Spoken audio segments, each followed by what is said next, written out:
အမတက်တလောက်မတ်တလောက်ပညာလေးနဲ့ဟုတ်လားဒီပရိသတ်ကိုကျွန်တော်တို့ဖြောပြကြည့်အောင်နော်ဟုတ်ပါဗျာစိုးနိုင်သေးသလားမိုက်စိုးနိုင်ပါလေရှင်စိုးနိုင်နေနော်ခုမှအစရှိသေးတယ်စိုးနိုင်ရမယ်စိုးနိုင်ရမယ်ချကြည့်မယ်နော်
ရပါတယ်အေးအေးကြောင့်ပေါ့တို့လူရှင်တော်ကြာဆွချောင်းလို့ပြောထားလာတယ်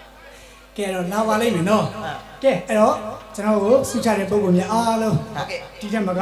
လူနိုင်တဲ့နိုင်ကြပါစေဟုတ်ကဲ့ဟာလားလာမဲ့သိန်းတီစုကြီးမှာဟုတ်ကဲ့ဟလာတော့ဒုတိယစုလေးပေါ့ပါလားနော်ပထမစုလုပ်ပါပထမစုပါဟဲ့ပထမစုလုပ်ပါငါလည်းထိုးထားသေးတယ်ဟာမဲကဲတော့ဟုတ်ပြီနော်ဟုတ်ကဲအဲ့တော့ဒါလေးကိုဒုတိယဘိုက်ဒုတိယဘိုက်じゃဒီလိုလေးလာပါမယ်ခင်ဗျာပါရီတော့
ရဒုတိယဘိုက်ကနေဆက်တော့မှာနော်ဟုတ်ငါတွေ့တော့ရန်သူတွေဒီအပိုက်ကိုလေကျွန်တော်ဦးကြီးကဒီလိုသင်ကြားပေးထားပါတယ်ခင်ဗျာဟုတ်ကဲ့ငါတွေ့တော့ရန်သူတွေ